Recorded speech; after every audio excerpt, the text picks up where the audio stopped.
Okay, so by means of this video we're about to record, we hope it shouldn't take more than 10 minutes though, how to solve an Euler homogeneous equation. Now this will be for advanced physics students, and this is really also under advanced engineering math, as well as those who are doing physics. And maybe some of our video viewers, not everyone is going to benefit from it, but at least those who will, I hope you will. And if you happen to know me, if you have a question, you can leave it at the comment section. All right, so we understand homogeneous equation to be just that function which will have the highest exponent of 1. So the assumption is that you can be able to identify a linear homogeneous equation. Now, what makes Euler a very special one? An Euler homogeneous is one in which we can be able to factor out any given constant we put in. So we are going to use this example to solve this type of equation. So we go y prime equals xy on s squared minus y squared. Now to find out if this is Euler homogeneous, what do? We write f of xy, right, will imply that when we put in a certain constant of k,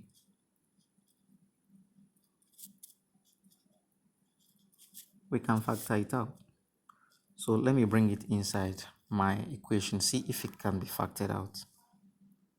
So y prime now becomes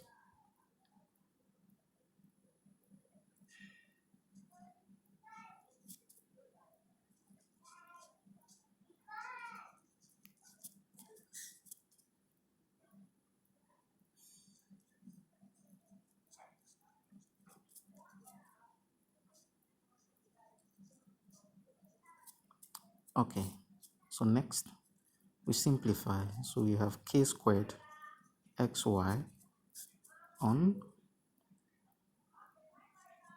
k squared x squared k squared y squared. So can I factor k squared out? Yes, I can.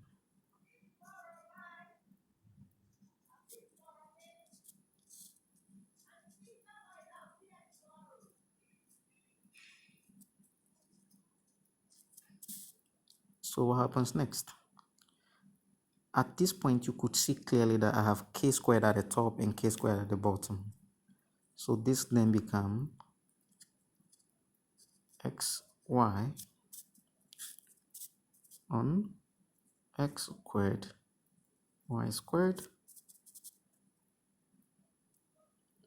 multiplied by k exponent 0. And we know why. Because if they are dividing according to the law of indices, the exponents subtract. Immediately you are able to factor it out and you get the exponent of k becoming 0 here. That makes it an Euler homogeneous equation. Now we know that this is an Euler homogeneous equation. So it takes us to the next step. How do we solve it? Because remember, what we have here is also the same as the question we started with. Okay, so how do we solve this type of equation? Let's peacefully repeat our question again. Y prime, x on y, s squared, y squared. Now at this point, we'll bring in a certain v and equate it to y on x. And why are we doing this? We are doing this so we can make our equation to become separable. Again, the assumption is that you know how to work out a separable equation. Now, if you have a problem with that, you can leave comments under it and we'll work on separable videos also differently. But that is the reason behind this. So from here, we make y the subject. And what would it become?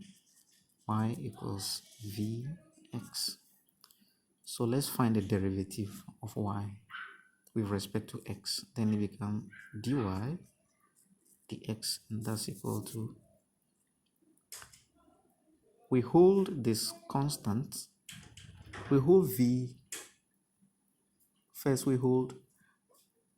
are going to use the product rule, as you already know in calculus, for differentiation. So if we do, what will this be? Hold x constant, differentiate v, it becomes dv dx, plus hold x constant, I'm sorry, the other way around, hold y v constant and differentiate x, then it become v dx dx, which is the same as v.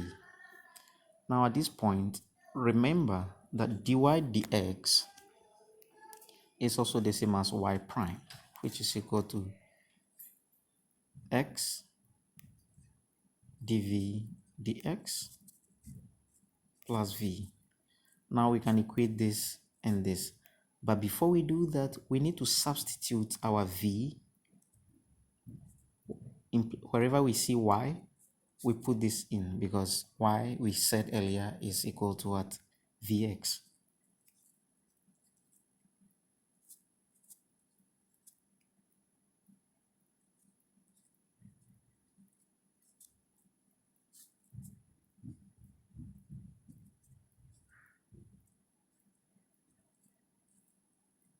We simplify further. We get x squared v s squared minus v squared x squared. Let's simplify it further. Remember, y prime is the same as dy dx. So I have my x squared here, v. We can factor s squared out. And what do we have left? 1 minus v squared. Then we see this taking this away, and this will finally become v over 1 minus v squared. So y prime is equal to this. Now we can easily equate y prime to y prime. If you agree to this, then we move on further. From here, we'll write v over 1 minus v squared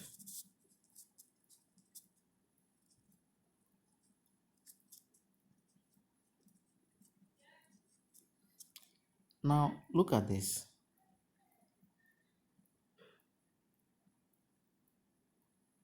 It can be simplified, isn't it? We can easily simplify this. And what are we going to make out of it? We bring our v to this side. That is to say, we transpose v to this side. Grouping like terms, sort of. So this will become v on 1 minus v squared minus v, and that's equal to x dv dx. Okay, please let's simplify this somewhere. Okay, so I can rewrite this here, v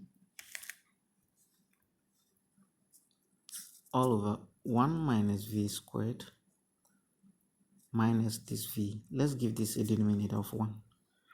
As usual, use fractions. 1 on v squared will be a LCM. This goes here, 1 v, and this goes here, 1. Multiply by this, it becomes what?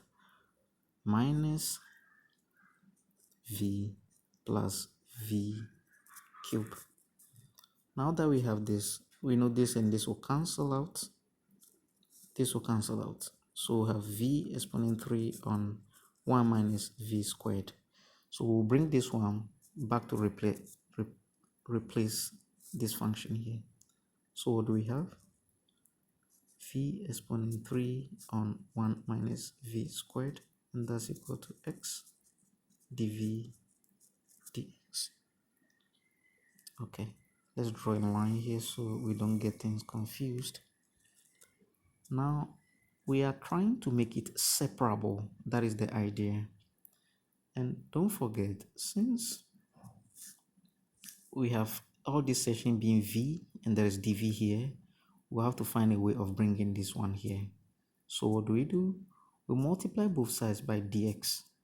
So this can be written as v squared, v cubed, sorry, and 1 minus v squared dx, and that's equal to x dv. So we divide both sides by this and by x. So if I divide both sides by this will go and it will come here. And if I divide both sides by x, what will I get? I'll be getting 1 on x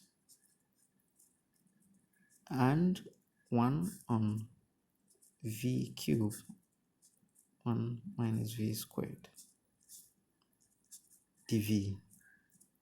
Okay, but remember, we can flip this over because the denominator can multiply the numerator. So if I move further, I'll have 1 on x dx, and that's equal to 1 minus v squared on v cubed dv. So let me draw a line and continue here.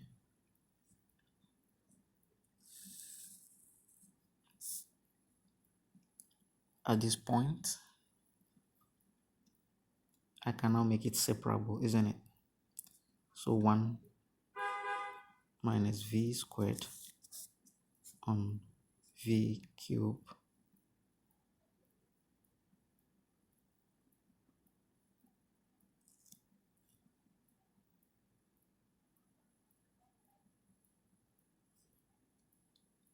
with respect to v is equal to 1 on x dx. Okay, before I integrate both sides, let me try and simplify this further. So this is the same as 1 minus v squared multiplied by v negative 3 dv. I hope you're not confused about this.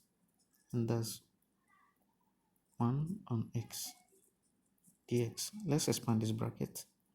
We have v minus 3, then minus, as they multiply, they add. So v minus 1 dv is equal to 1 on x dx. Now, the next thing to do is to take integral of this. Remember, at this point, let me come back a little. At this point, our equation is now fully separable.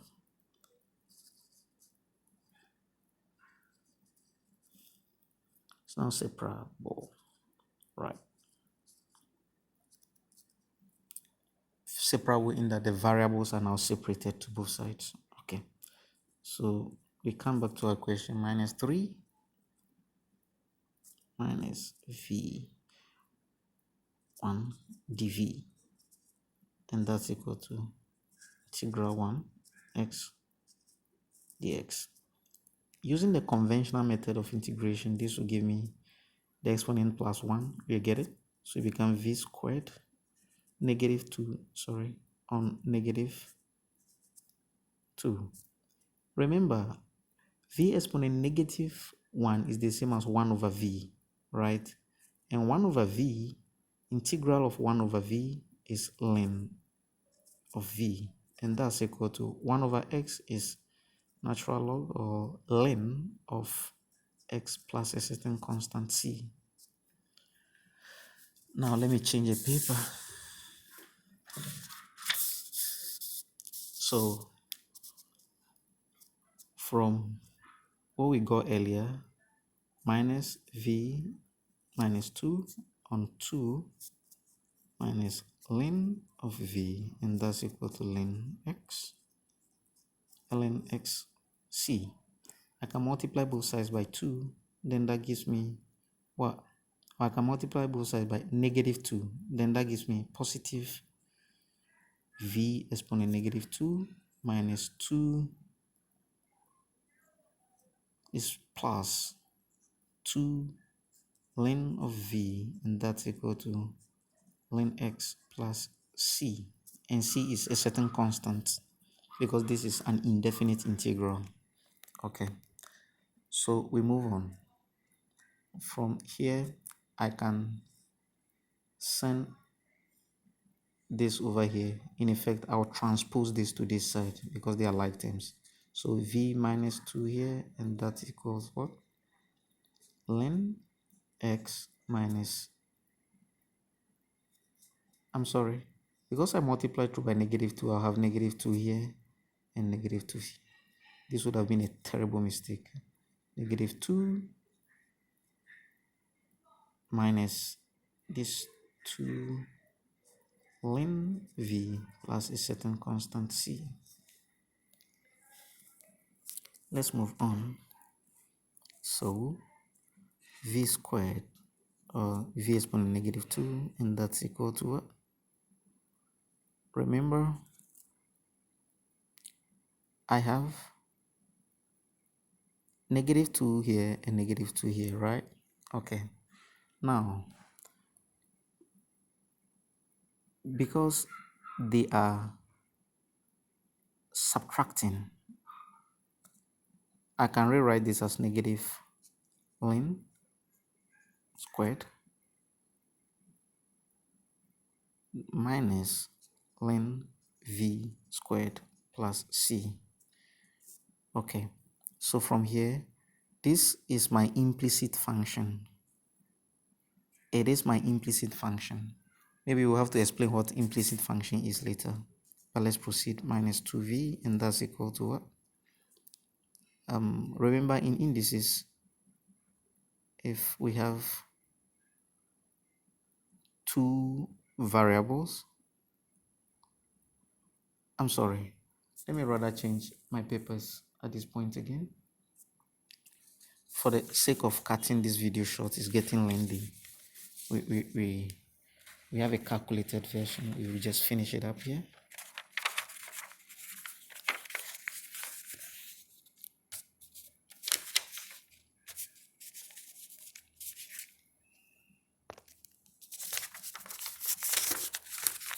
All right.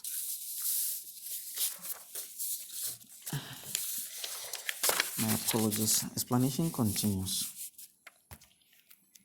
So earlier we were working on this where we refer to it as our implicit function, which is either this or any of them.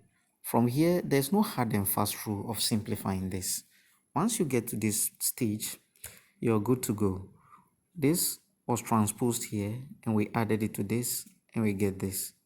Now, don't forget, these two can come to the top of v, and these two also come here, because it's logarithm, and it's by definition. Once a number multiply log, the log can become, the number multiplying the log, or the natural log, can become the exponent of the variable. So if I do, then I'll get, handling only this, let me change the pen, I'll get ln v squared plus ln x squared plus a certain constant. However, in logarithm, if they are adding, they could multiply. So this become ln into brackets. They multiply, right? It become v and then x all squared plus a certain constant c. Okay. Now at this point, we have to go back and make some reference. Recall that when we started, we said we are letting our v be equal to what? Yx. And we are letting our y be vx. So if we have reached a stage where we have vx, we know it's the same as y. So if vx is the same as y, then that's how come we have this y squared here. And so this is our implicit function.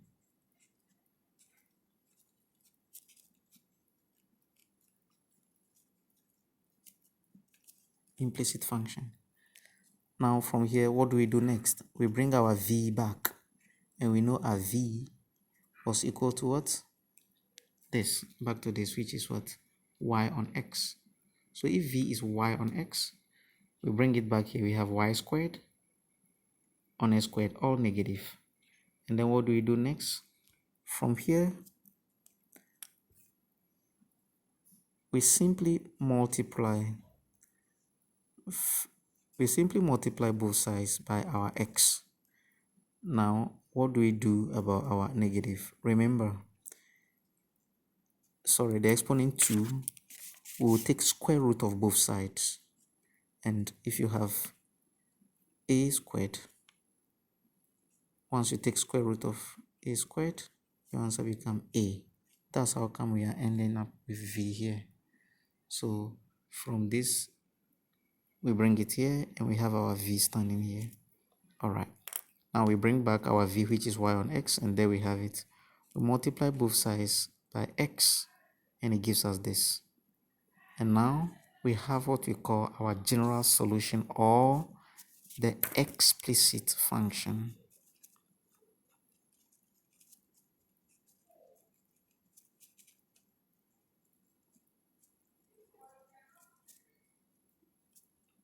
Right, so there we have it. That is our explicit function. And like I mentioned, there is no hard and fast rule about this. You could have another innovative way of going about the same. For example, when you get to this substitution here, some are able to multiply through by dx and they will replace it over here. Whichever way you are comfortable with, you're good to go. If there is any question needed, those of you who know me in person, you can send it to me. Or if you find this video anywhere on any of the social media handles, you can leave your comment under it. I know there have been several steps that have been jumped, but I just have to do it like this because the time is running out and this is all we will have time for the day. Thanks so much for watching up to this point, and please have a nice day.